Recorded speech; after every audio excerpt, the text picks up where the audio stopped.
Good morning, good afternoon, and good evening for people that are logging all over the world. Thank you very much for attending another FITLIGHT webinar. Last time it was at 1 p.m. Eastern time. Today it's a little bit earlier. So everybody that wants to check out today's Champions League games, they do not have to worry, will be done on time. For people that don't know who I am, I'm Rob, Director of Sales for FITLIGHT, and today we'll be talking about FITLIGHT and soccer. It'll be an easy guide for implementing FITLIGHT into your soccer drills, and today we have a special guest, and I'm happy that I can call him a friend, Mike Potier. Welcome. Thank you, Rob. I appreciate it. Hello, everybody. Welcome. Thank you for joining us today. Well, thank you so much. Before we start talking all about what it is that you've done and what it is that you do, I want to do a quick look back, I guess, at the webinar that we did last time. It was September 9th. We talked about the app. For people that missed it, they can still view the webinar on YouTube. It's there in, I think it's about 52 minutes long. Just so you know, today's webinar will be recorded as well. So if you have any questions, feel free to ask them in the Q&A today. If we have time at the end, we will try to answer them as good as possible.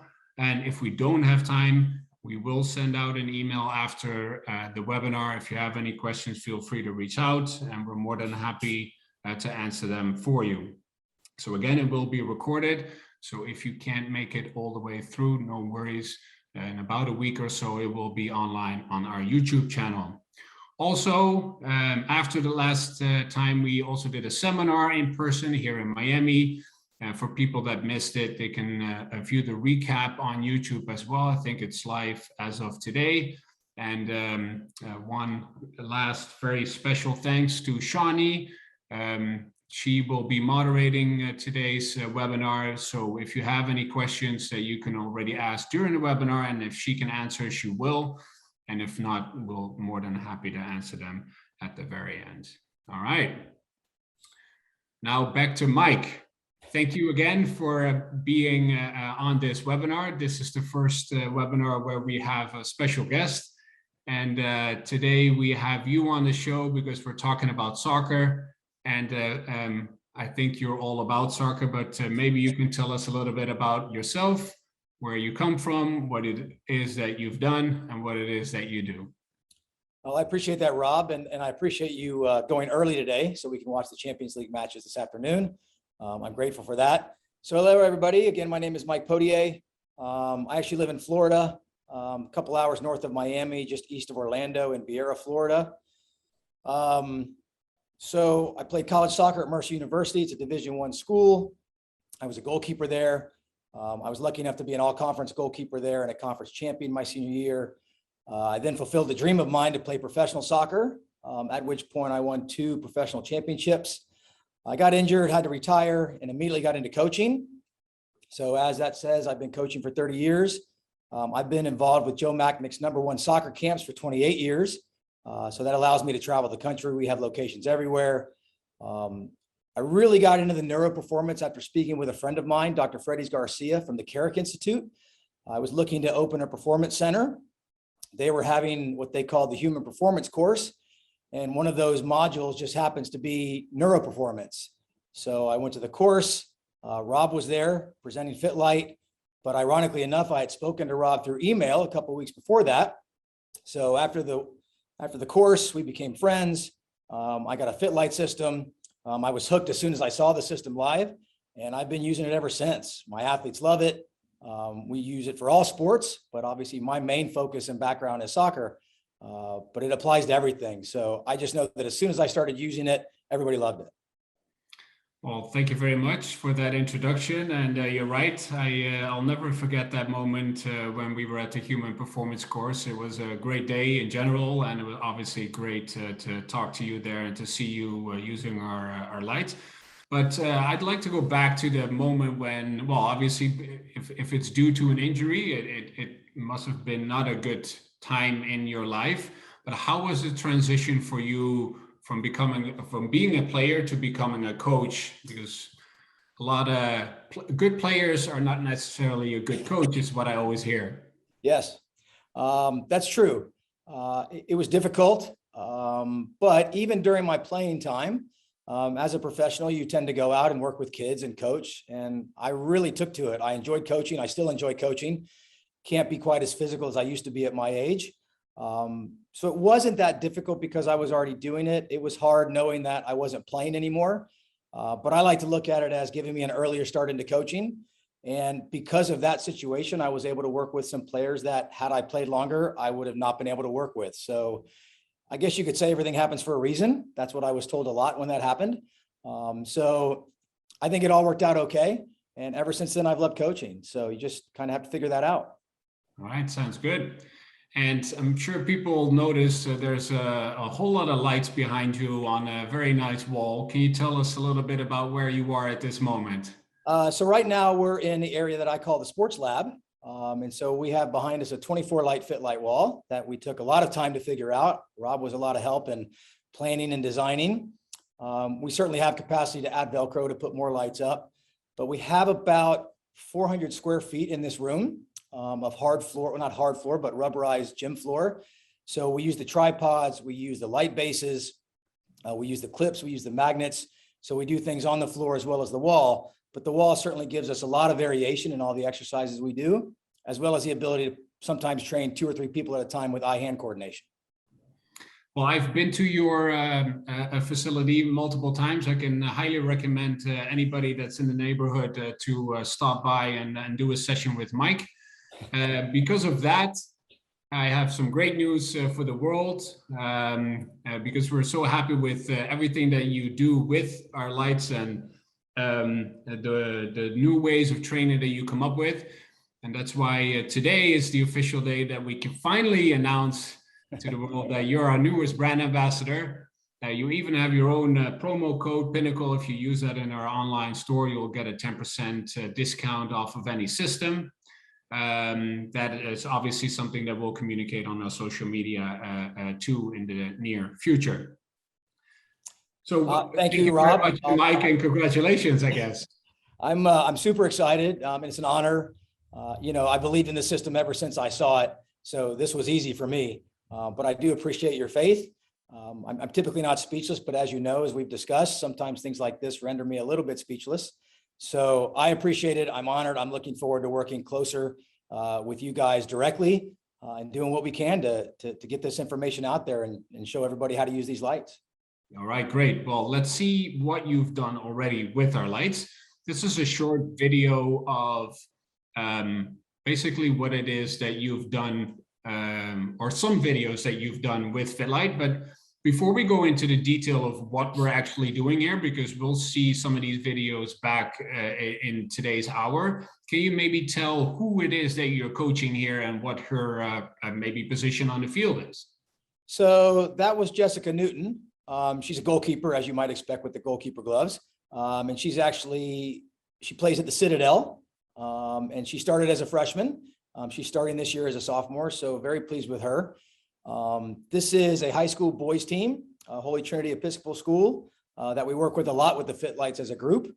And they're just doing basic footwork and receiving and passing of the ball. So even though I was a goalkeeper by trade, we work with all athletes. These are 2 attacking players who are both very, very good. One will be going to college next year, one not quite yet. And they haven't decided where they're going yet, but both excellent athletes. All right. And when you use these lights with them, what is their generic reaction? Like, do they like it? Well, I hope they like it, but what is the feedback that you get from your athletes? Well, I'd like to think that most of them believe that I know what I'm doing. At least that's hopeful. So when I bring out technology to use with them, their typical response is, okay, why are we doing it? What does it mean? But if Mike's bringing it out, then it must mean something. It must make sense. So as soon as they understand it and see all the different applications we can do, they really take to it. They love it. They always ask if we're going to do it again. We don't do it for every training session. As you can see, we did it indoors, we can do it outdoors. So I've never had an athlete say, when are we not going to do the lights again? They always ask when we're going to use them again, every time, without fail.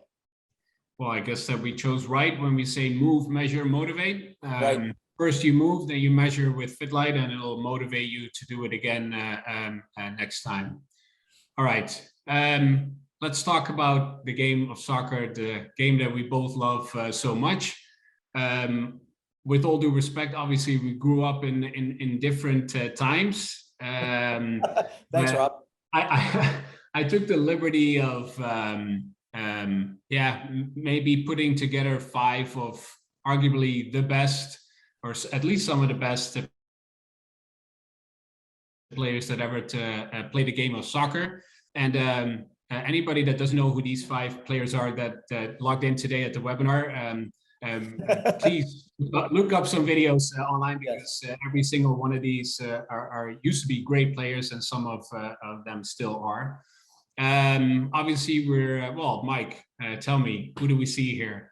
So working from left to right, we have the great Pelé, who is fortunately still around, although suffering from some health issues.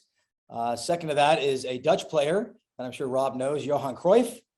In the middle from Argentina, Diego Maradona. Unfortunately, Maradona and Cruyff are no longer with us. And then most people would probably recognize Lionel Messi in a very strange kit of PSG, and Ronaldo wearing his, I guess, home kit of Manchester United. So 2 questions. A, who's your favorite player of all time? It's difficult. And 2, what's your favorite team? So I grew up kind of idolizing Pelé. I wasn't always a goalkeeper, so I actually wore the number 10 shirt for most of my youth playing career, you might say. And then he came to the States to play. But I can tell you where I was when Maradona scored the amazing goal against England in the World Cup, where he dribbled half the team. Sorry to all you English fans out there, I apologize, but it was a fantastic goal. I guess my favorite team is probably Manchester United. And before everybody thinks that I'm jumping on an American bandwagon, I have watched them for as long as we've been able to watch English soccer in America. So I was a big fan of Sir Alex Ferguson. I'm a big fan of Chelsea at the moment because they took a chance on an American player. And I think things like that are very good for the American game here. So Christian Pulisic is obviously an exceptional young player. So things like that mean a lot to me as an American player. Well, and I'm happy to say that Chelsea and but also who obviously is Champions League winner last season, and also Villarreal, who won the Europa League. They're both avid users of FITLIGHT, so that makes me very proud. And good to know that your favorite player at Chelsea also gets to use our lights. So back to these 5 giants, I would say. Obviously, these are exceptional players. They've played the game on a level that the majority in the world will never be able to do. I think I brought together some quotes of these great players to see what their thoughts were on being such an exceptional player, because a lot of people think that when it comes to players like Messi, like Ronaldo, they're talents and they're born like that. I think that you can attest to it that, well, you can be born with a certain talent, but if you don't put in the work, then you'll never reach the highest level possible in any sport, especially not in soccer. Yeah, that's right. I mean, I know we see these players making millions of dollars, even more now, and that goes for every sport. And I always have the same kind of response to people who, you know, sure, it doesn't sound appropriate to make $20 million in a year for playing a sport. But they've been working on their craft since they might have been 3 or 4, and maybe not specializing in that sport, but training and honing their talents. So I think they earn that. And I think that all of these quotes show that even the players at the highest level know that training is important. Messi is famous for consistently saying, you know, the day you stop learning is the day you shouldn't play anymore and you won't get better. So, you know, this is coming from arguably one of the top players in the world today. And I think that shows a lot for our young athletes. Well, let's see if I have that quote in here. Pelé, I don't believe there's such a thing as a born soccer player. Johan Cruyff, you play football with your head and your legs are there to help you. That is something that we'll talk about later. Diego Maradona, he said a lot of things a lot of interesting things in his life. But for now, we'll keep it to when people succeed, it is because of hard work. Luck has nothing to do with success. Of course, everybody needs luck, but in the end, if you don't put in the work, then you won't make it. What you said about Messi, it took him 17 years and 114 days to become an overnight success. Obviously, in a response to people saying like, oh yeah, but you're just born that way, and all of a sudden you were the star when you started for Barcelona.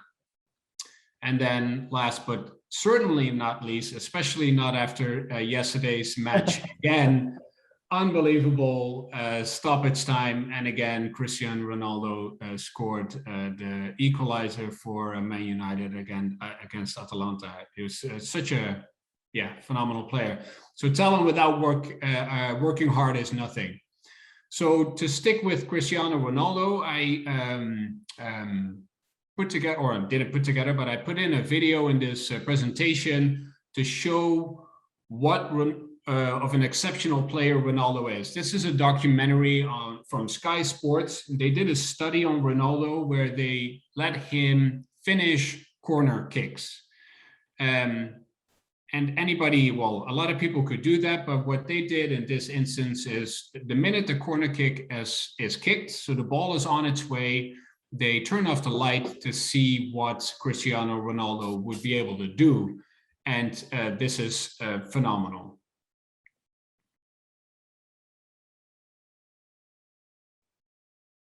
And as you see here with the night vision, you see that he's still able to adjust his body and to come up with a header that is half height.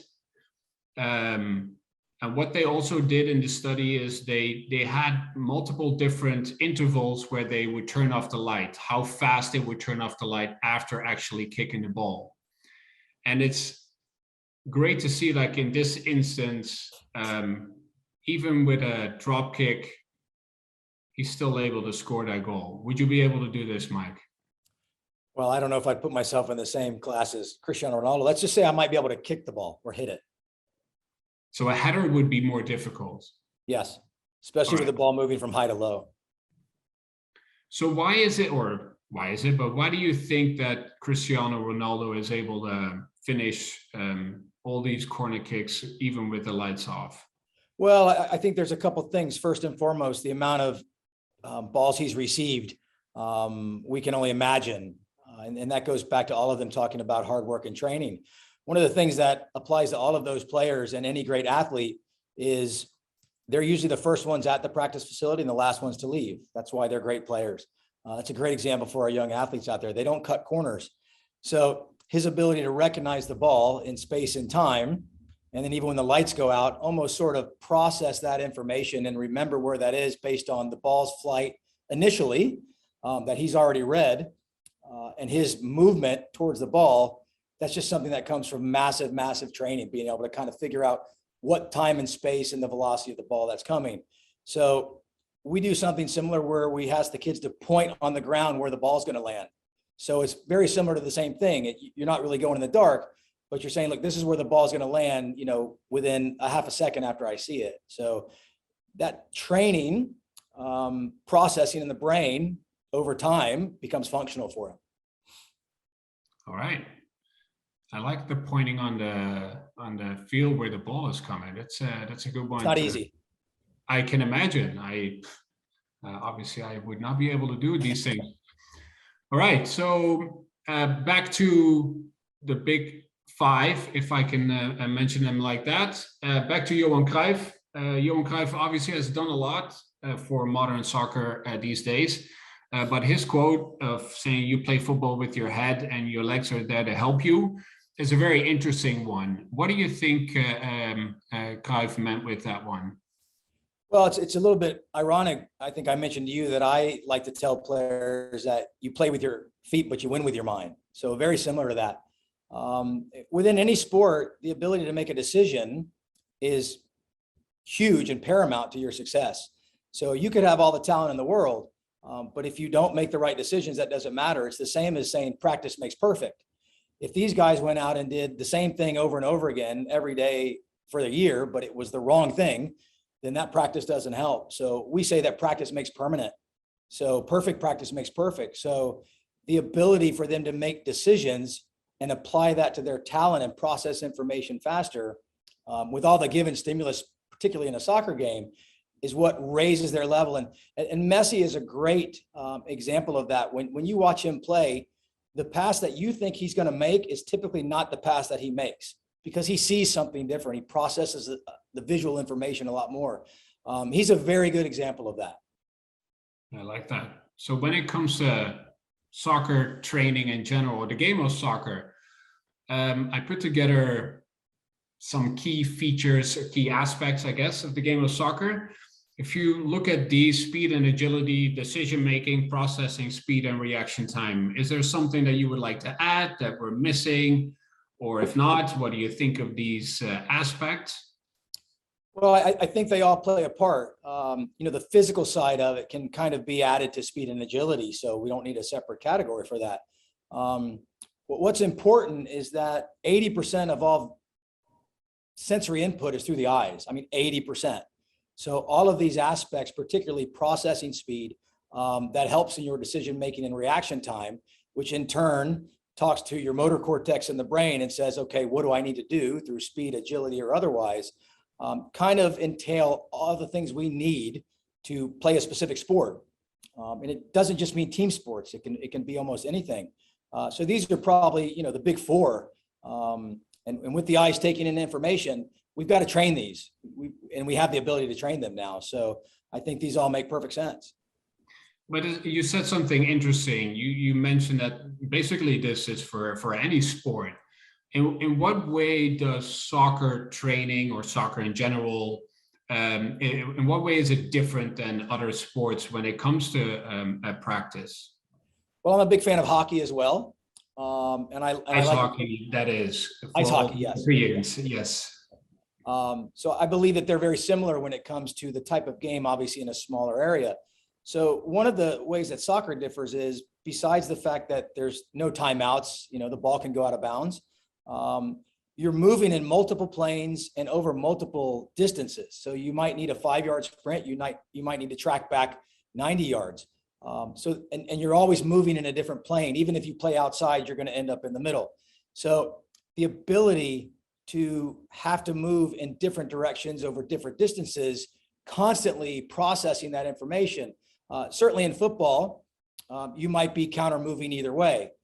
But you're basically running it down, it's over, then you stop and you replay it. So all of these are involved in that, but in a different capacity. Whereas ice hockey, you lose the puck, you've got to transition back on defense. You get the puck, you want to counter and go on attack. So that differing of having to process multiple stimuli around you, and then what distance and where do I need to go, all while either having the ball or moving into a position to get the ball, because the majority of soccer is played without the ball at your feet. So you're creating space and time to try to receive the ball or create space for your teammate. That in and of itself is a completely different processing mechanism, where trying to figure, okay, where can I go to help my teammate where it doesn't really involve me at all? So there's a lot going on there from a perspective of all of the decisions, all of the information coming in, and then am I applying that to attack, to defense, and then what's the ultimate outcome? It may not be to score a goal at the moment, but it might be 8 passes later. It sounds it's probably why I never became a good soccer player, and I stick to tennis. I think we should see how FITLIGHT comes into this into soccer practice. I think I have a video here that shows exactly what you can do with the lights. And then we'll talk a little bit about how we can implement the lights specifically for certain areas, and what it looks like, for example, in the app, and how you would do that. This is, by the way, in the Netherlands. You see a little ground setup here with the lights and light bases. By the way, all the accessories that are mentioned in this webinar will also be in the comment section. We'll show you guys how you can get the different accessories that we show in our videos today. And obviously you see different aspects of soccer training of the game in this little video. But it shows a good way how you can implement some lights in everyday soccer practice. And let's analyze this a little bit further about what that looks like. All right, so what is FITLIGHT? For people that don't know, I don't know if you can see it, but this is about the size of a light. We have a patented technology with both a programmable impact and a proximity sensor. So that means that you can run past the lights, but you can also hit them. You can jump on the lights as hard as you want. They're very durable. With FITLIGHT, you can do a lot of testing. That's why we say move, measure, motivate. First you move, then you test, you get your feedback, and it'll motivate you to do it again tomorrow. So how does that work? Everything is operated with a FITLIGHT app. You can download it for free from the Google Play Store or the Apple Store onto any Android or Apple device that you already have. The app will give immediate feedback, and the app will allow you to program the lights any way you want. And the good thing is that you can do it with up to 8 users at the same time, but still track data on an individual level. All right, so what does the app look like? It's something like this. As you see, you have different folders, you have different exercises. Each exercise has a little description, and it shows you how to position certain lights. These are soccer-specific drills that are all preloaded. You simply set up the lights, you connect them, you hit start, and your athlete can start exercising. But what we'll show today is we'll show some easy to implement FITLIGHT drills for soccer, obviously specific. And what you'll see is that you'll have a very typical soccer drill. And then if you enhance that with some FITLIGHTs, you'll see that you can get data from it. So you can quantify your average day soccer practice. All right. Let's go to finishing, because a lot of people, what we just saw in the video is where we have lights on the ground or we have lights on a pole, but people don't know that you can actually attach the lights into a goal. Mike, have you ever done anything like that? Well, I think you have, because I think it's in the video, but why would you position lights in a goal and then actually kick a ball against them? Well, first things first, I'm glad you called this finishing and not shooting, because those are two different things. And I think our mentality has to be that we're trying to finish and not just shoot. I like the fact that because of the lights, I can give them targets specific to areas in the goal that are dangerous for goalkeepers. Like I mentioned, I was a goalkeeper, so I have kind of an idea of what's not good for a goalkeeper. So not only does this help with decision-making, but a visual target as opposed to a goalkeeper in the goal, which they tend to kick right at. So the ability to give them something to shoot at outside of the goalkeeper's reach gives them another visual aspect to shoot at. And as we mentioned, the lights can be set to proximity and to impact. So if you have lights like this attached in a goal with a goal target, and they're strapped into a goal with bungee cords, you can kick a ball against the goal target, and the vibration of everything will already deactivate the light. The same as if you work with rebounders. Mike, do you ever work or did you ever work with rebounders in your own professional career? Yeah, I did actually. Yes, they're great. So well, for what are they great? Maybe you well, can... the quick reaction and repetition. So the ball comes back very, very quickly. You can also get a consistent rebound to work on specific things. And you can train by yourself. That is a good, you don't need a second player to pass a ball to you. So you can attach the lights, obviously, to a rebounder and you can attach them in a goal. And if you kick a ball against them, you'll deactivate the lights and you'll get data from it. However, in this specific instance, we see two different colors. We see 4 lights, and 3 of them have a certain color, and the 4th has a different color. How would you describe? Why would you even do that? So I really like to do what I call odd man out. You can do that with any number of lights. So in this case, we obviously want the ball shot in the corners. but the ability to not only find a corner, but find a specific corner and process that information quickly to make a decision on the field, especially at the top of the box or inside the penalty box where there's a lot of chaos going on. It's very crowded. You don't have a lot of time. The faster you can process where you need to shoot the ball, the better. So we hang the 4 lights up. The first progression would just be 1 light going off in the goal. And then we would move to this one where now they have to look at multiple targets and then decide which way to go. Okay. You mentioned that you used to be a goalkeeper. And we also talked obviously about how the game was played back in the days and now. What changed for a goalkeeper? Well, back when I played a long time ago, you could actually pass the ball back to the goalkeeper and they could pick it up. I think that one of the best changes in the rules of the game was the ability for the goalkeeper not to pick it up. It's always interesting when I go back and watch video and I pick the ball up, I keep waiting to get a yellow card. But at the same time, the goalkeeper back then couldn't run with the ball. So if you received the ball inside the 6-yard box, that's where you had to play from. You couldn't run to the top of the box. So with the change in the laws of the game to where goalkeepers couldn't receive a pass back, now suddenly goalkeepers had to be able to use their feet. That creates a completely different dynamic. It also changes the way a goalkeeper has to train moving forward from there. So that was one of the really biggest changes in the game as I was moving forward and had to get used to, because that change occurred when I was still playing. And when you say change the way a goalkeeper has to train, can you give an example? So typically, a goalkeeper would go off and do training. There would be some training with the team, and then they might work on some stuff.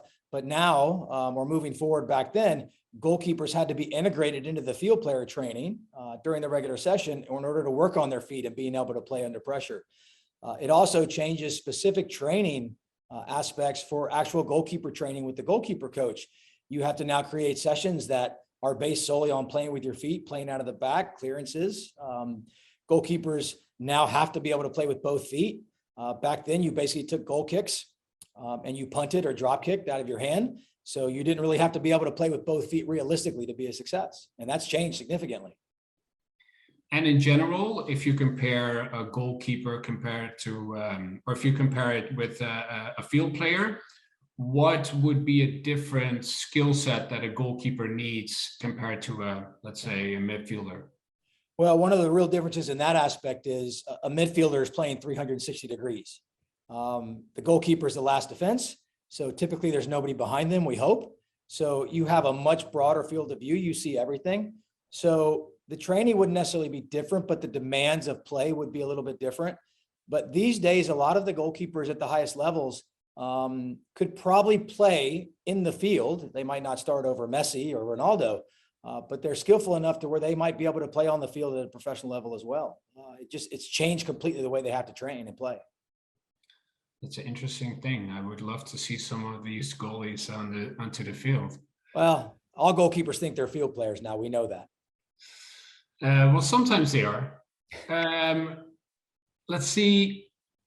If you look at this video, this is a goalkeeper using, in this instance, only 2 FITLIGHTs, but he's doing multiple things at the same time. Can you tell me why you would do an exercise like this?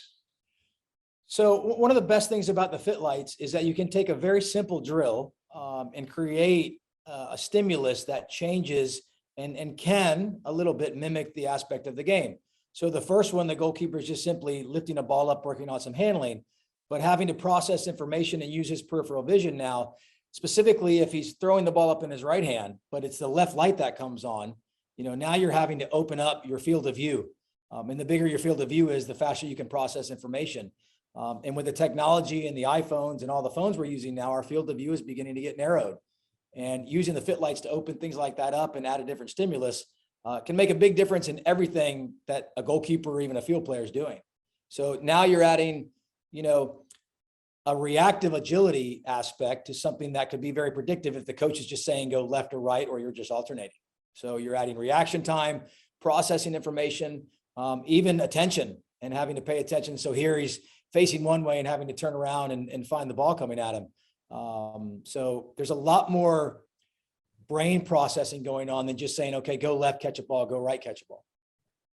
It's interesting that you say, and I never really thought about it, that everybody's on their phone these days. You're right. So their field of vision is very narrow. Very narrow.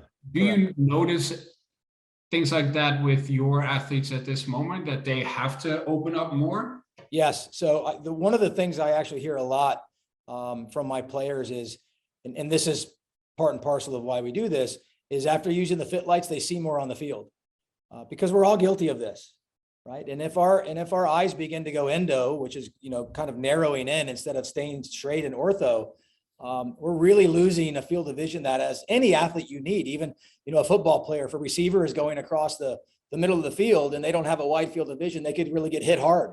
Or a running back being able to see more on the field and see openings. Basketball player looking for a pass, a hockey player looking for a pass. So everything we're doing these days is almost causing us to get narrow. And as an athlete, you want the biggest field of vision you can. So that's one of the biggest things I hear. They know their reaction time is quicker. They know they process information faster, but they all say the same thing. I just see more on the field when I play now. So that's a big help. Especially with a wall like yours behind you. I'm sure you can train your peripheral vision over there. Yes, yes. All right, let's see. Back to the, well, I'd say 5 key features of soccer practice that we just came up with. Let's go to the first one. As we saw in the video earlier, you can ideally train speed with FITLIGHT by just running past it. Again, a lot of people maybe not realize that you can just run past them and deactivate the lights. There's a proximity sensor that can be set up to 80 centimeters, which is, I think, the width of a track and field lane. And you can attach the lights to any agility pole. I think the standard size is 1 inch in diameter. And anybody that has those agility poles that pin into the ground, you can just get a light clip. And again, we'll put a link in the comment section for these accessories where to buy them. And you can clip the lights onto any agility pole and actually trigger the lights.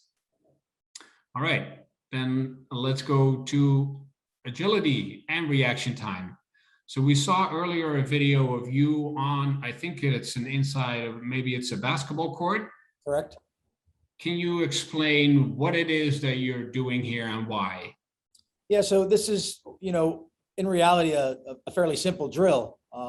But, you know, they're playing one touch. In between each touch, you can see they've got to go over the light. One of the things I love about the FITLIGHTs is that it does have a proximity sensor. So we're working on not only technical ability to play a ball, obviously on the hardwood, the ball comes faster, but significant amount of lateral movement, lateral stability, change of direction, footwork for sure. So as you can see there on the last one, even when the player had to play with the outside of their feet, they could adjust their feet to step over the light in the right way. So they're constantly having to work on their footwork, and we're trying to make the brain body speed of thought faster to where they're thinking less about what their feet are doing. And in reality, when their feet move, they're doing what they're supposed to because of the training.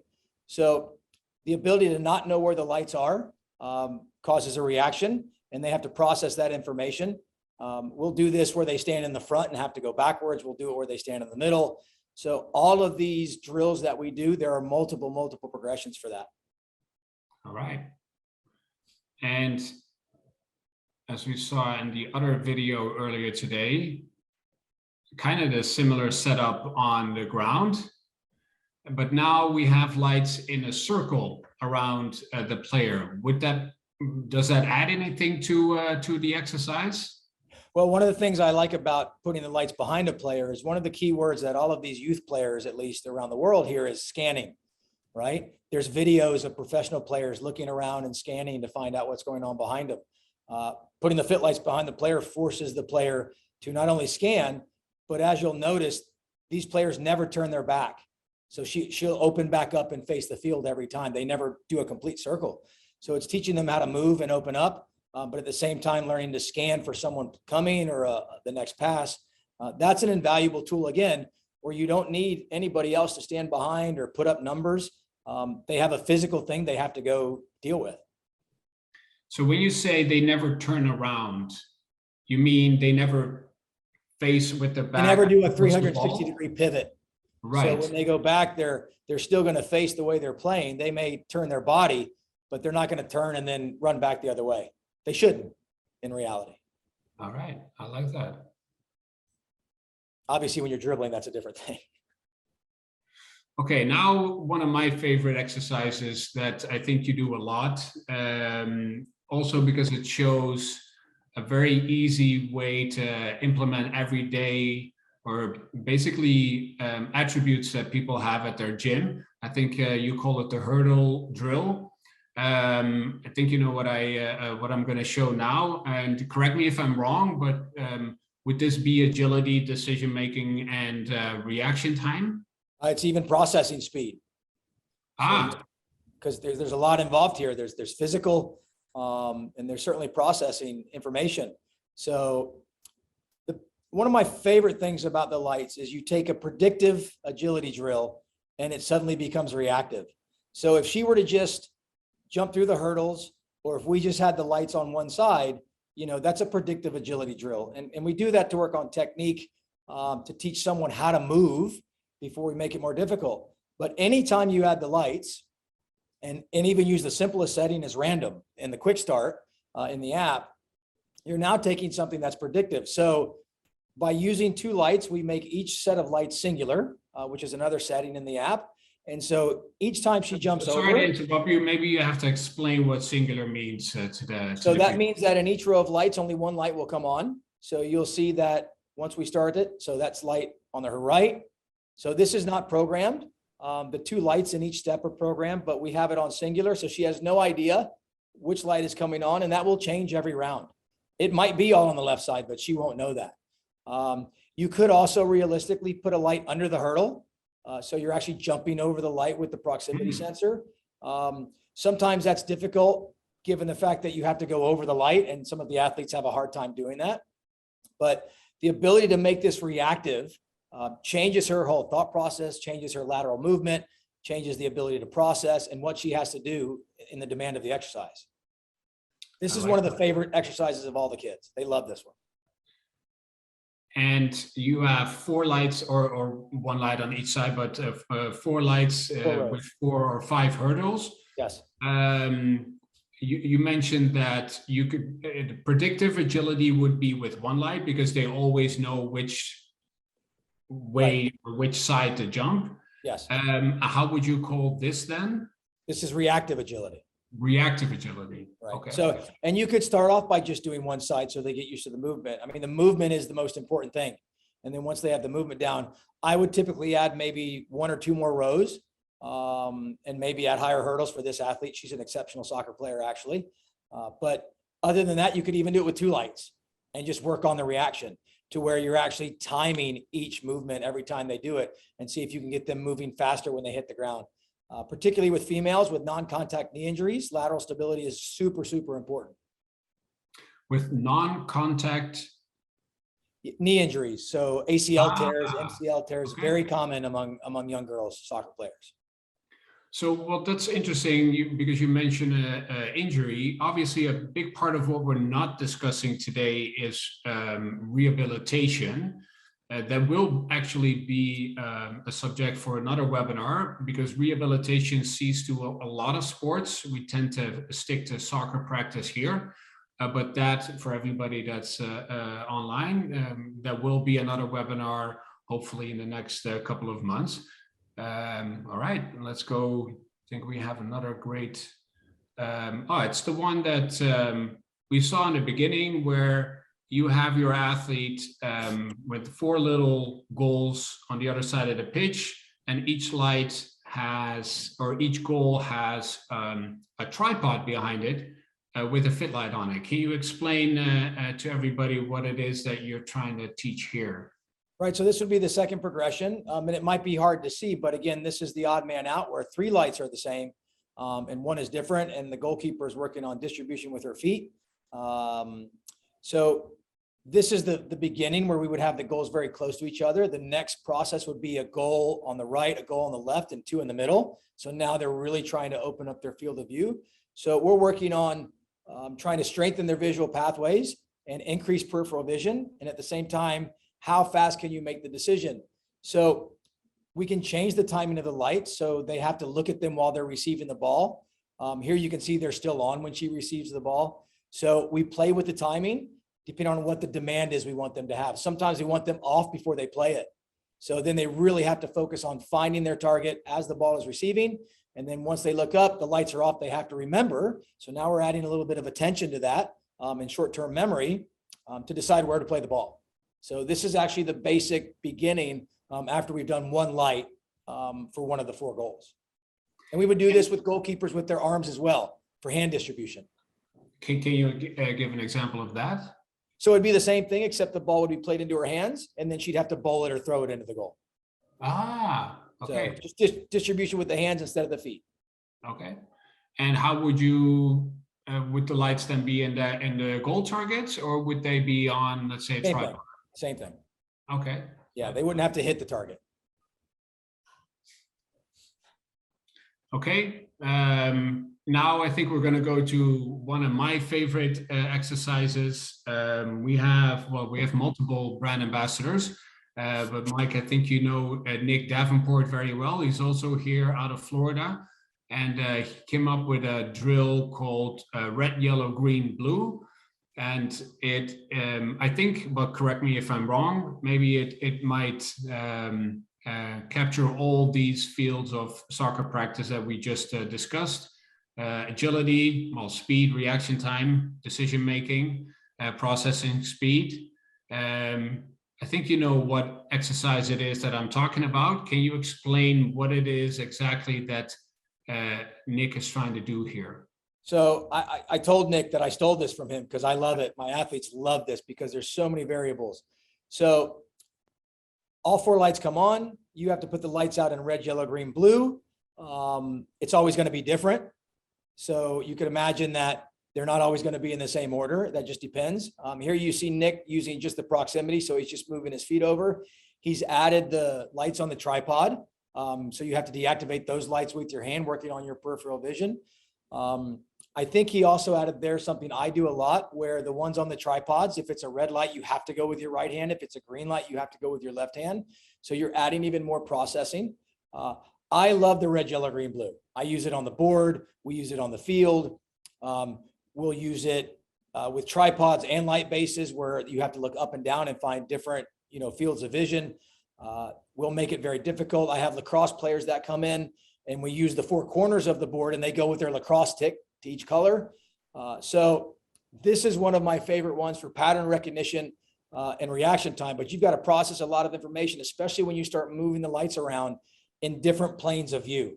So you might have 2 up top and 2 on the bottom. That's a great exercise. I like it. Okay, so another one, I think it's also from Nick, and it's called the 25 agility. Do you know which one I'm talking about then? I've seen it. I might have to get a refresher here. He has 5 lights on the ground, and they'll all go on in random patterns. And you have to just deactivate all the lights as fast as possible. But you have to choose, obviously, where to begin. And if you're on the left side, then a light on the right side might go on, et cetera, et cetera. Why would this be a good drill for soccer? So first and foremost, you can see that it's super important just for footwork and balance. One of the things they used to talk about Johan Cruyff was, for such a tall, lean guy, his balance was amazing.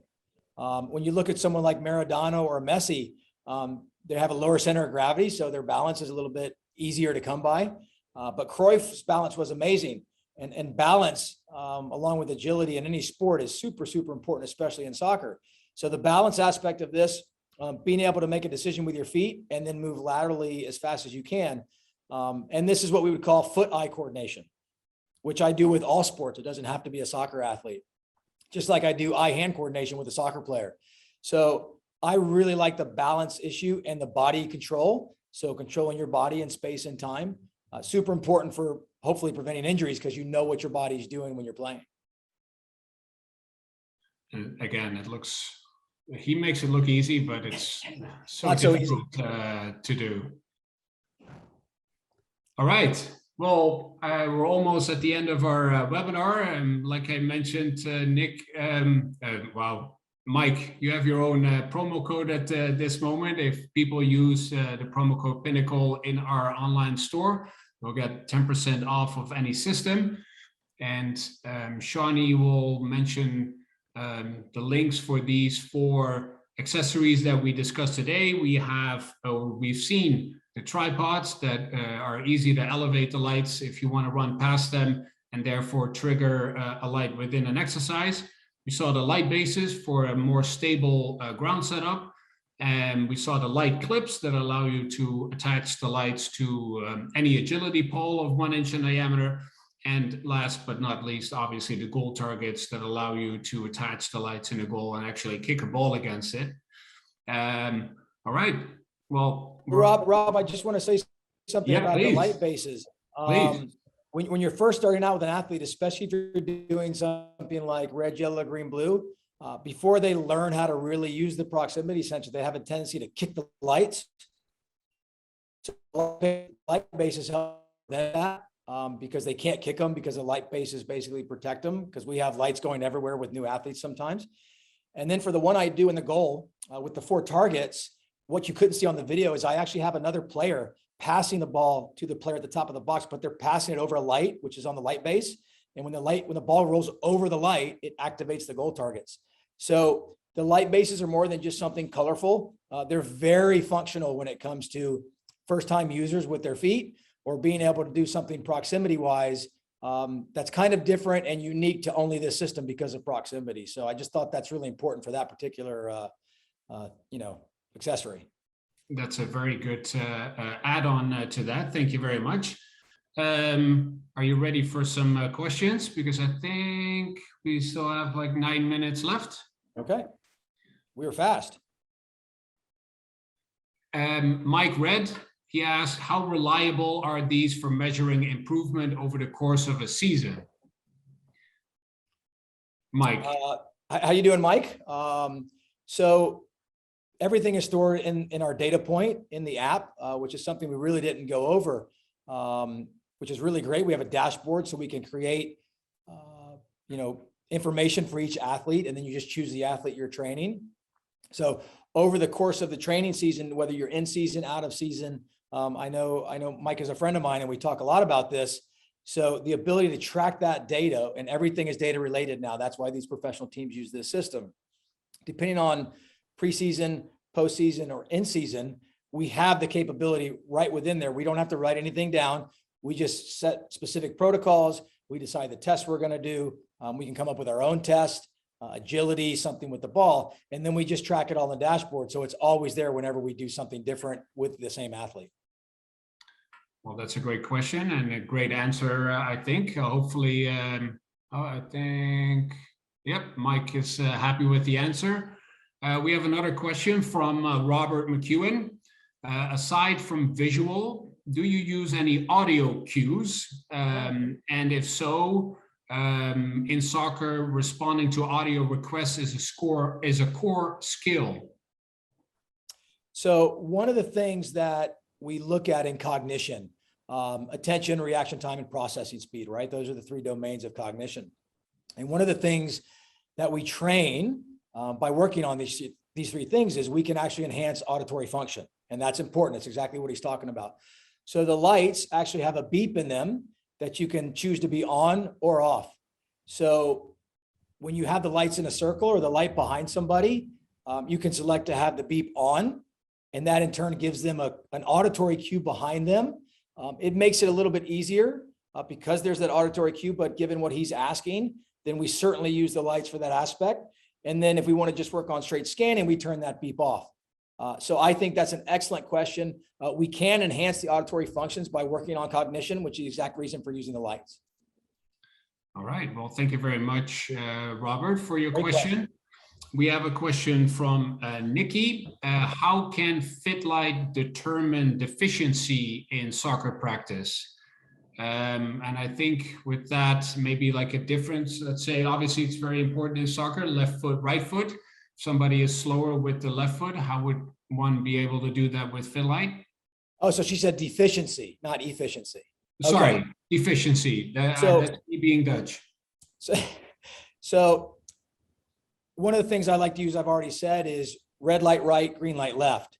So you can almost force them to use their left side or their non-dominant side, depending on what that is. And what you will certainly see is when you put a cognitive demand to process more information, they get significantly slower. So by training an athlete or a soccer player to not only make that decision, but be forced to use a certain aspect, and the lights can mean anything. The lights can be used to have a specific move, right? It could be a crossover, it could be a scissors. So you can actually process with the lights what it's telling you to do and just dictate that color is going to mean use your non-dominant foot.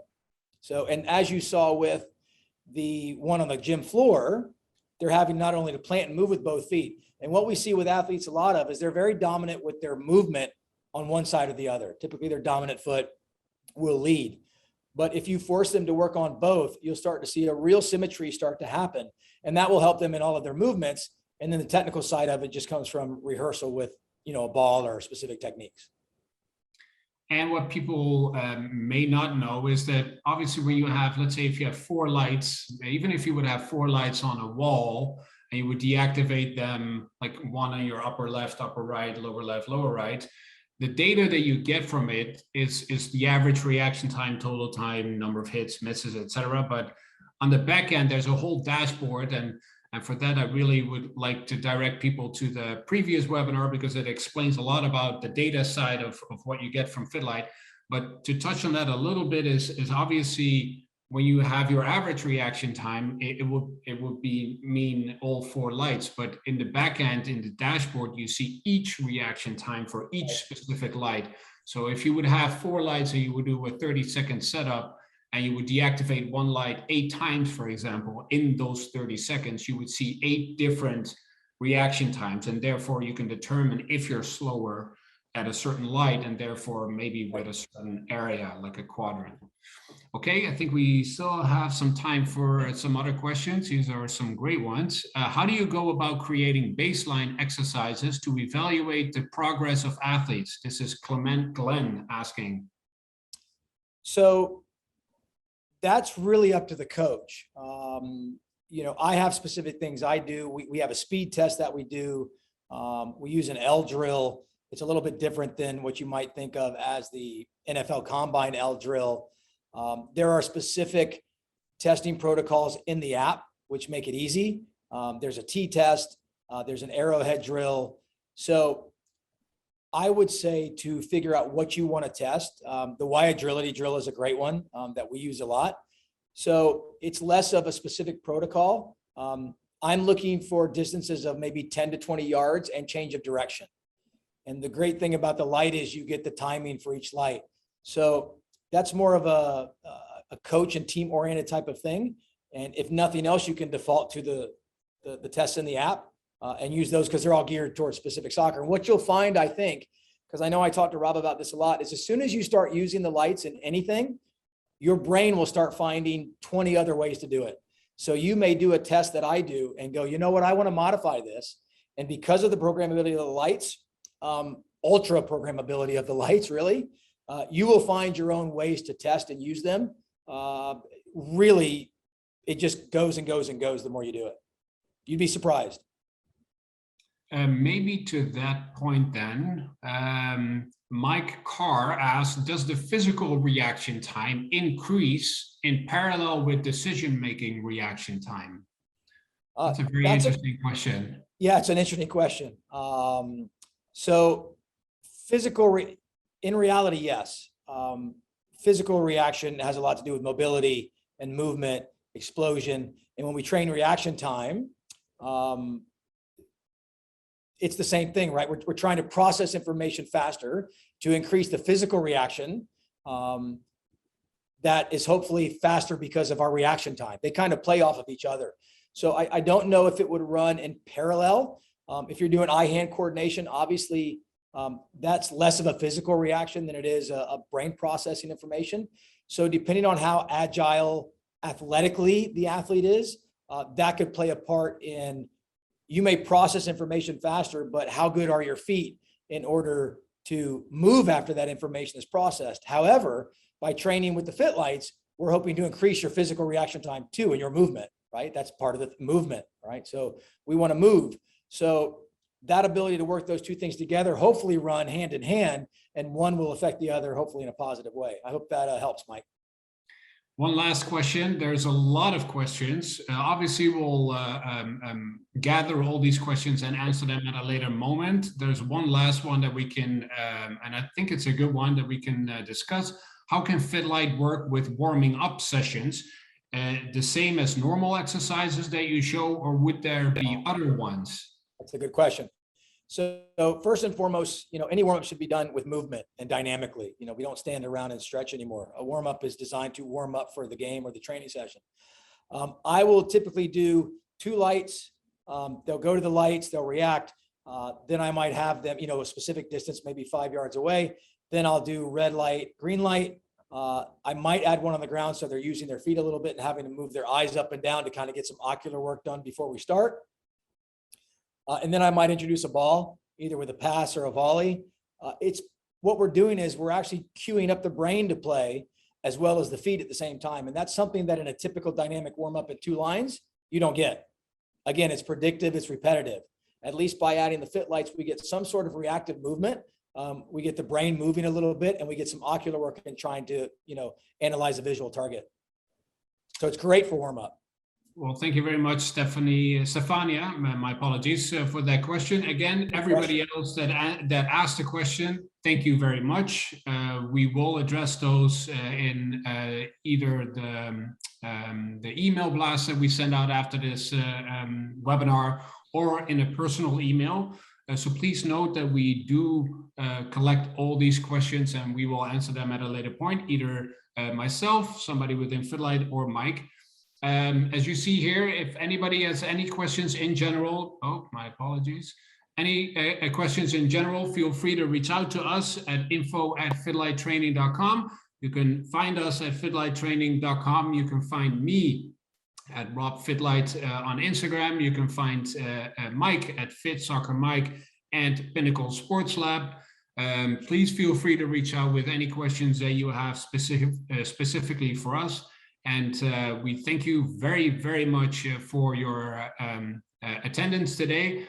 But obviously, Mike, thank you so much for being on our webinar today and for everything that you do. We're very happy that you're our newest brand ambassador, and I think today only shows why. Well, I appreciate that, Rob. I want to thank everybody for coming on. Rob and I have been excited about this ever since we were in Miami for the FITLIGHT seminar a couple of weeks ago when he asked me about it. I'm super excited to be an ambassador. We're going to get some great stuff to you guys. And I will see you guys on the internet. And, I'm excited. Not to forget, both Mike and I will be at the United Soccer Coaches Convention in January in Kansas City, Missouri. So if you have the chance to stop by, please feel free and stop by the FITLIGHT booth. And the next couple of months, we'll have another webinar. In February, we'll have another seminar in person. So please have a look at our social media and keep an eye on us. Thank you, everybody. Enjoy the Champions League today, and hopefully see you next time.